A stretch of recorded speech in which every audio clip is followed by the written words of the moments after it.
Primeiro nós temos que deixar claro quais são os tipos de diabetes que nós temos, né? Então, primeiro, diabetes do tipo 1, tipo 2 e diabetes gestacional. Diabetes do tipo 1, a pessoa não produz a insulina pelas células beta do pâncreas, então ela não tem esse hormônio para fazer a regulação da glicose na célula. E na diabetes do tipo 2, a produção da insulina ela é baixa e a resistência, então o indivíduo ele produz insulina, diferente do tipo 1, e a resistência ela é maior. E o diabetes gestacional, ela é decorrente de algumas alterações hormonais durante a gestação e também é muito semelhante ao diabetes do tipo 2. Então você tem uma resistência à insulina na célula muscular. Então esse é um primeiro ponto.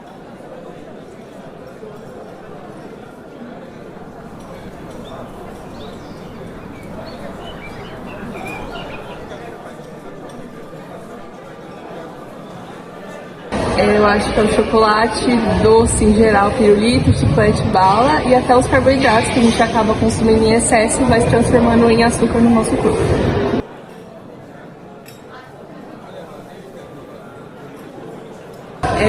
Ela acaba trazendo doenças, né, para o nosso corpo, como diabetes e outras doenças em comum.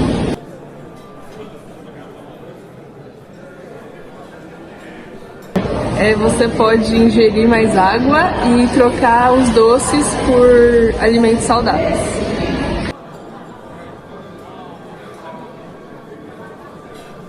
Eu acredito que são as crianças, né? Porque elas não sabem o tanto de risco que pode acontecer se ingerir demais o açúcar no nosso corpo.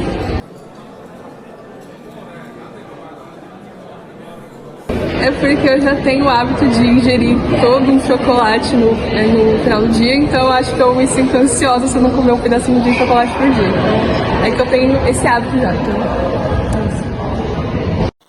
E o segundo ponto que nós temos que destacar é quais são os valores considerados uma pessoa diabética, pré-diabética ou um indivíduo normal, né?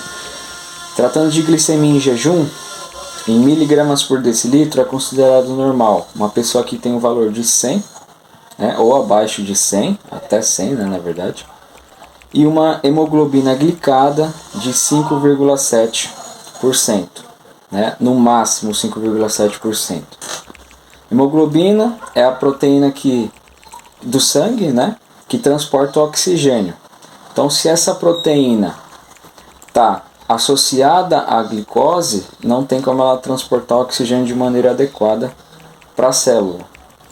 Então esse valor de hemoglobina glicada também é importante para a gente determinar um indivíduo pré-diabético, diabético ou saudável, né? Pré-diabéticos, valor entre 100 e 126 miligramas por decilitro de glicemia em jejum, e hemoglobina glicada ou glicosilada entre 5,7% e 6,5%. E os indivíduos diabéticos, já considerados acima de 126 mg por decilitro na glicemia em jejum e acima de 6,5% na hemoglobina glicada. Então são alguns valores para a gente considerar e determinar se um indivíduo é diabético ou não.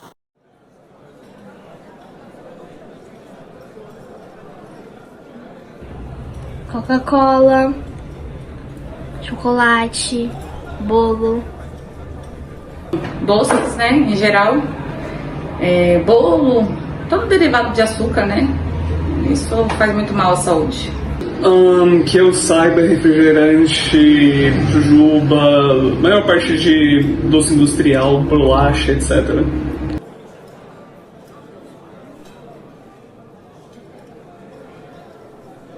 Ele pode gerar diabetes, triglicérides, obesidade, Colesterol, triglicérides, diabetes, obesidade, muita gordura. Colesterol, diabetes, embora você se sinta, mais disposto, você vai acabar tendo um crash de energia eventualmente. Não é legal.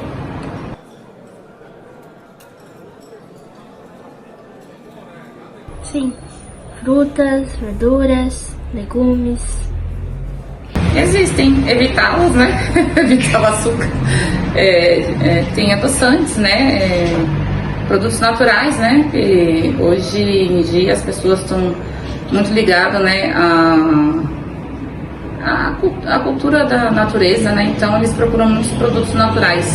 Saem um pouco do excesso do açúcar, das gorduras. Adoçante, pegar algumas formas de conseguir caloria de maneira natural, batata doce, coisa assim.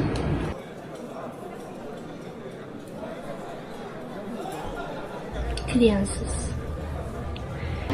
Pelo consumo do açúcar, a maioria das fases assim da adolescência, né? Digo que de uns 7 anos, 8 até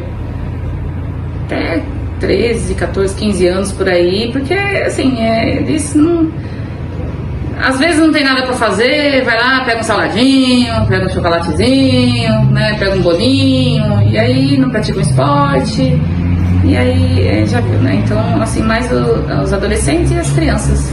Até na faixa etária de uns 14, 15 anos. Jovem, 18 anos para menos, eu diria assim, porque vocês acabam tendo menos tempo de fazer as coisas e tem uma cabeça menos formada, então precisa mais coisa.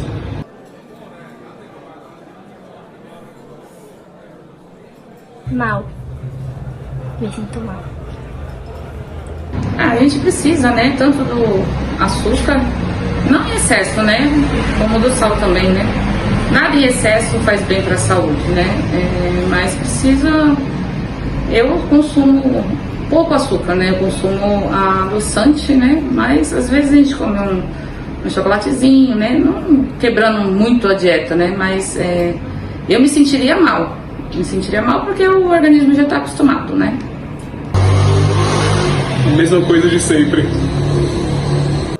E agora falando um pouquinho sobre o exercício físico direcionado ao indivíduo diabético ou pré-diabético, nós precisamos entender que esse exercício ele tem que envolver grandes grupos musculares, né? Então ele deve envolver quase o corpo inteiro para ele ter uma eficiência maior.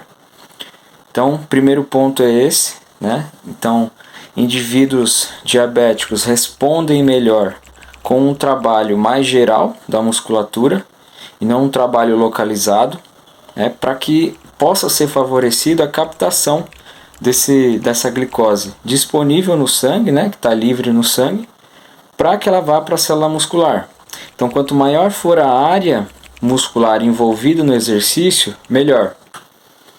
E quais exercícios são esses? Principalmente o aeróbio, né? Então ele vai ser, por exemplo, uma caminhada na esteira, uma caminhada na rua, ou até mesmo utilizar uma bicicleta ou um elíptico. No caso das pessoas mais sedentárias, né, que é o que acontece na maior parte dos casos. Então são pessoas sedentárias que não têm muito acesso à informação, têm a doença, mas têm medo de começar o exercício físico como se fosse algo negativo, que vai prejudicar. Então, iniciar com 3 vezes na semana, entre 30 e 60 minutos diários, em dias alternados, para que essa pessoa crie o hábito de praticar o exercício físico. Isso tratando do aeróbio mais específico. Se essa pessoa conseguir associar a musculação, melhor ainda, que a gente vai ter uma captação ainda maior desse açúcar circulante no sangue.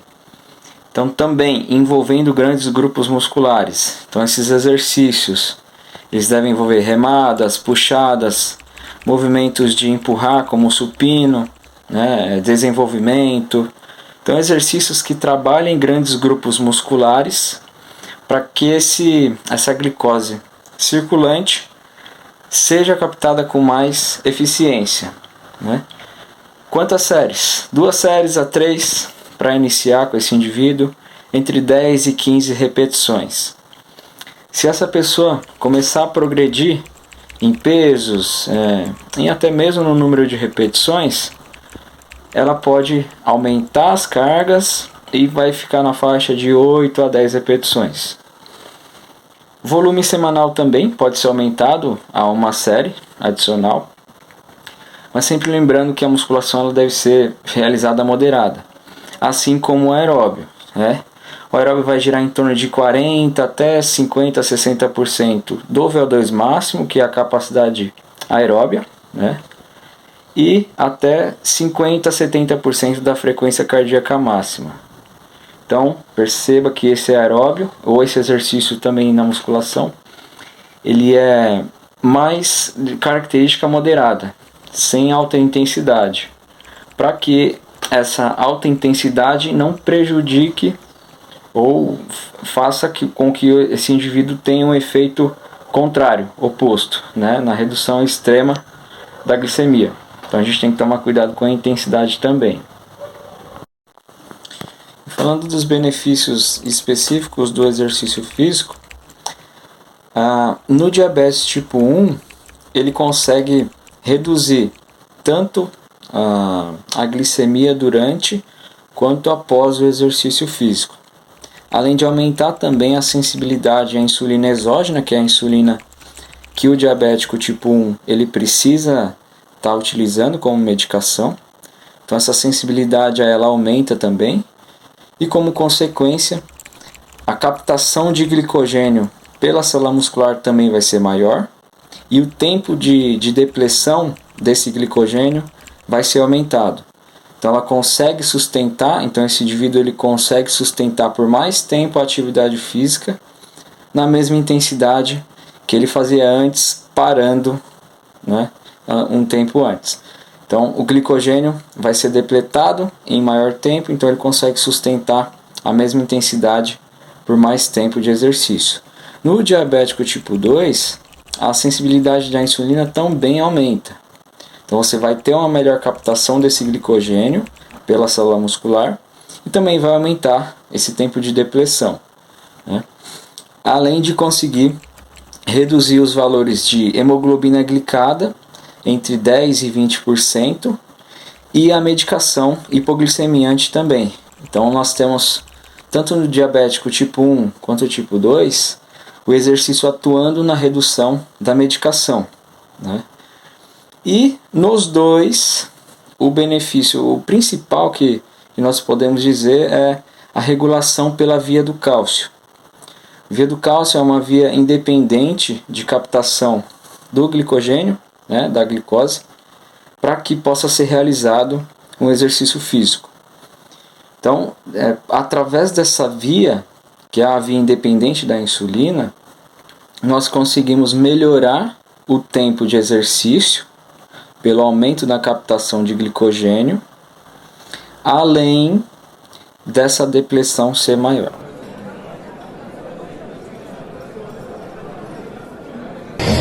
Tirando os alimentos que são com açúcar adicionado, eles vão entrar os alimentos ultraprocessados.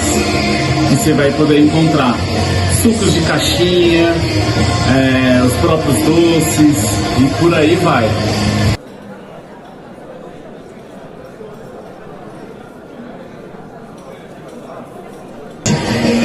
Se a gente for considerar aquele açúcarzinho do café, não vai ter problema nenhum, porque ele seria pouca quantidade.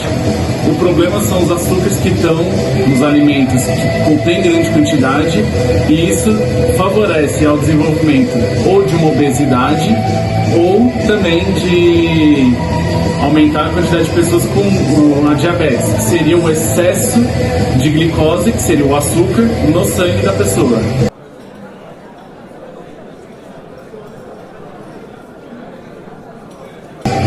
A opção mais fácil seria a substituição do açúcar pelo adoçante, em alguns casos, ou evitar mesmo os alimentos que já contêm esse excesso na sua composição e buscar provavelmente os alimentos mais naturais ou que sofrem menos processo.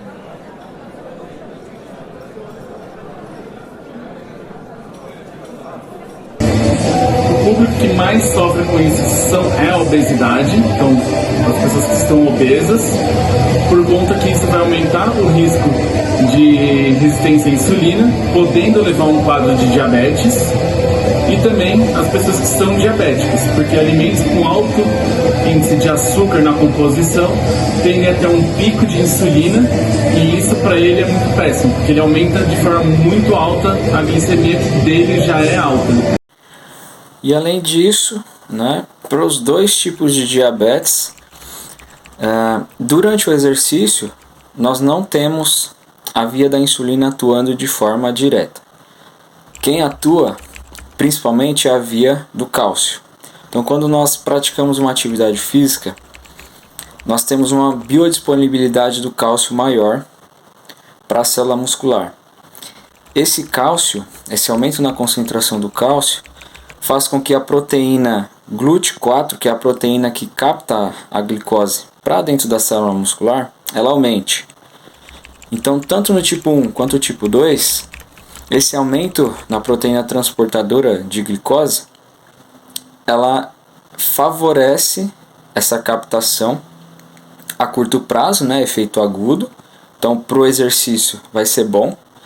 E a longo prazo, ela vai favorecer, como foi comentado, essa melhora na captação do glicogênio muscular pela célula, né? E aumentando esse tempo com que o indivíduo realiza a atividade física, tanto para executar quanto para se recuperar. Então essa pessoa vai ter estoques maiores de glicogênio muscular para que ela possa realizar a atividade física e até mesmo as atividades diárias, né? Então é isso, pessoal. Espero que tenha explicado algumas coisas e tenha conseguido, de maneira um pouco mais resumida, trazer para vocês algumas informações. Obrigado.